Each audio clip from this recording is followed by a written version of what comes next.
McDonald's fecha seus 850 restaurantes na Rússia por causa da pressão dos russófobos. Tempo estimado de leitura: 6 minutos. A McDonald's Corporation anunciou que deixará permanentemente a Rússia, fechando 850 restaurantes. O executivo-chefe da empresa, Chris Kingzinski, explicou que a medida foi motivada pela crise humanitária causada pela guerra na Ucrânia, e que a situação atual não oferece a mesma esperança e promessa que nos levou a entrar no mercado russo há 32 anos. O comunicado de imprensa do McDonald's também afirmou que uma presença contínua na Rússia não é consistente com os valores do McDonald's. Isso é bem surpreendente para uma corporação que aparenta ter poucos escrúpulos ao manter restaurantes abertos em lugares, como a Arábia Saudita, onde crimes de guerra e violações de direitos humanos são procedimentos operacionais padrão. De fato, o McDonald's tem um longo histórico de operação em países com regimes pouco amigáveis e gentis. Então, por que o McDonald's está fechando os restaurantes na Rússia agora? É difícil saber exatamente o que a liderança corporativa de empresas como o McDonald's está pensando, mas a mudança ideológica em direção à retirada de mercados estrangeiros politicamente impopulares sinaliza uma mudança real em relação às ideias anteriores sobre investimento corporativo global. Antigamente, a presença de empresas americanas em nações estrangeiras era vista como um sinal de superioridade americana sobre o regime local e um instrumento de soft power americano. Para muitos regimes comunistas, por exemplo, as empresas e marcas americanas eram consideradas oficialmente como uma forma de imperialismo burguês ocidental e eram ativamente excluídas dos mercados locais. Os regimes estrangeiros há muito entendem que as marcas americanas trazem consigo a influência cultural americana.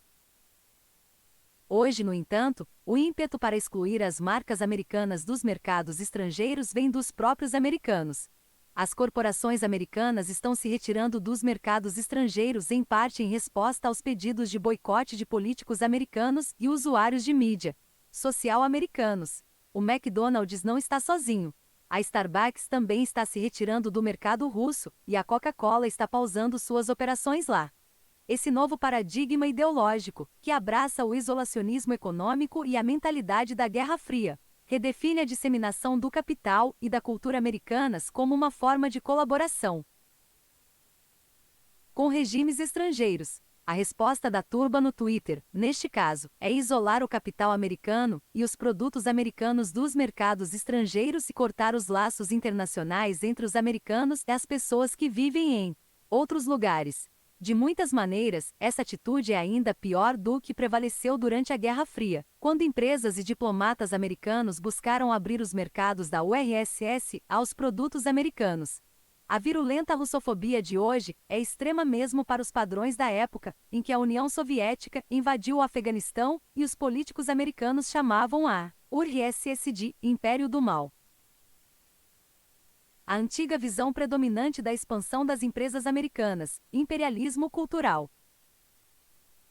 Até recentemente, expandir o alcance global das marcas corporativas americanas era visto como uma vitória sobre regimes estrangeiros que eram anti-americanos ou anti-ocidentais. Podemos encontrar muitos exemplos disso no contexto da Guerra Fria.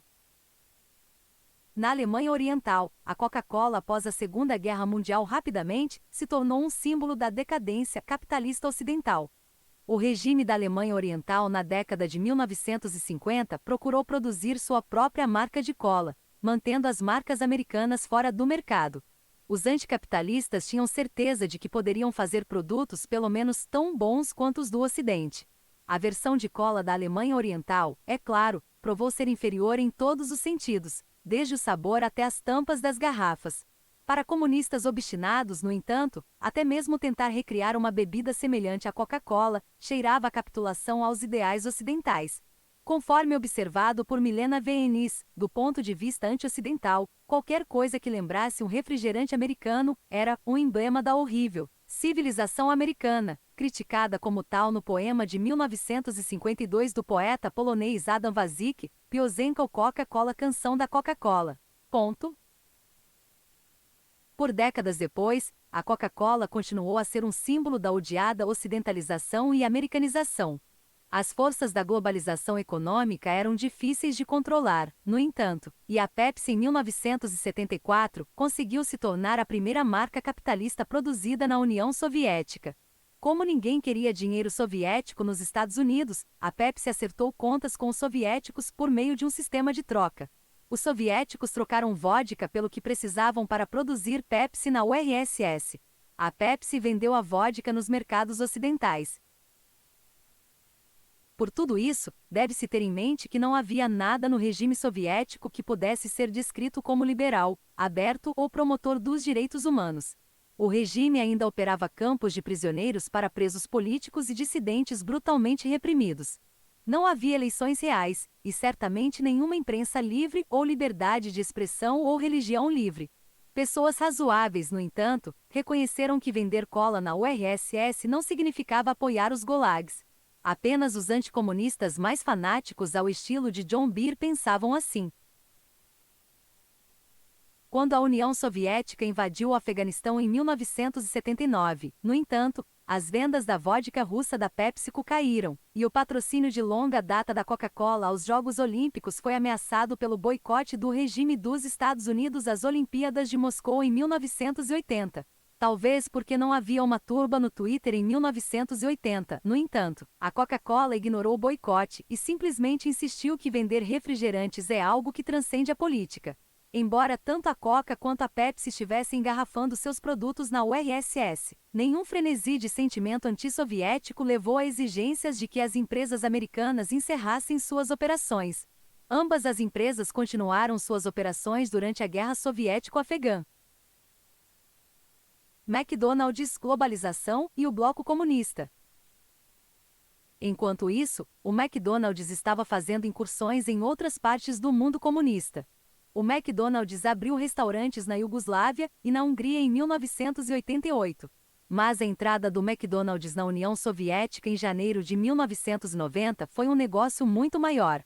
A chegada do McDonald's na URSS atingiu o coração do mundo comunista, e como escreve Julieta Bicharian.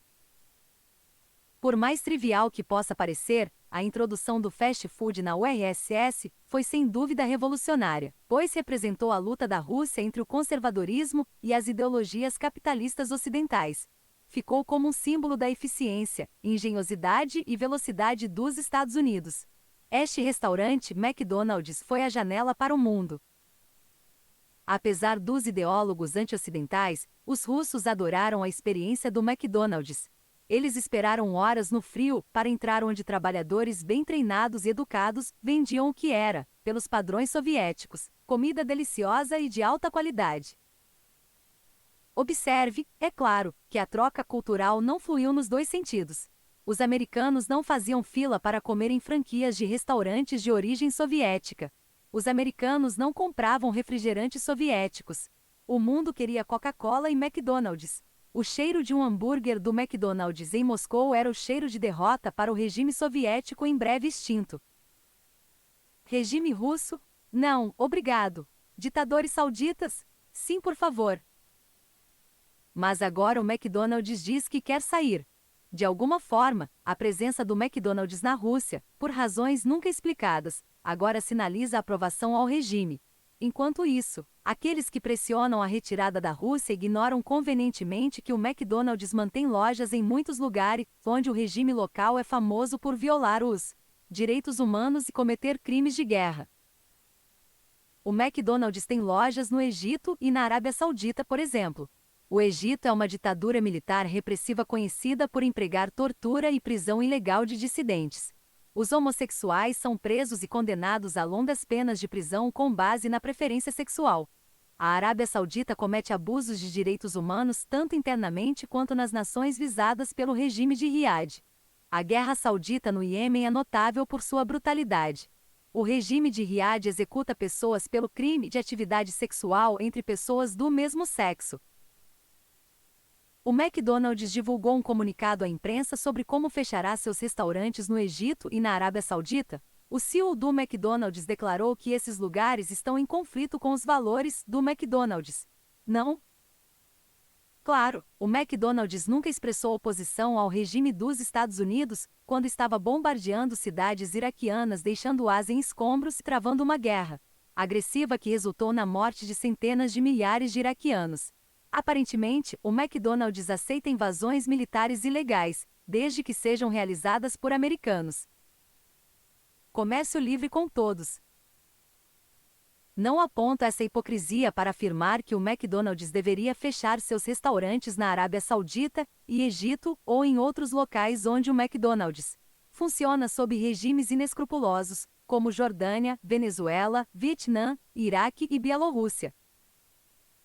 Em vez disso, meu ponto de vista é que a velha visão das multinacionais americanas é a melhor visão. Vender uma Coca-Cola em um país estrangeiro não é um ato de apoio ao regime. Se representa alguma coisa, isso mina o regime, coisa que os comunistas de antigamente entendiam. Além disso, a disseminação do capital americano e das marcas americanas é uma indicação da resiliência, eficiência e superioridade do capitalismo ocidental. Erigir os arcos dourados em cidades estrangeiras serve apenas como um lembrete de como o capitalismo e a cultura ocidentais tornam o mundo um lugar melhor. Os justiceiros sociais de hoje que estão obcecados em odiar os russos deveriam, portanto, querer mais McDonald's, não menos.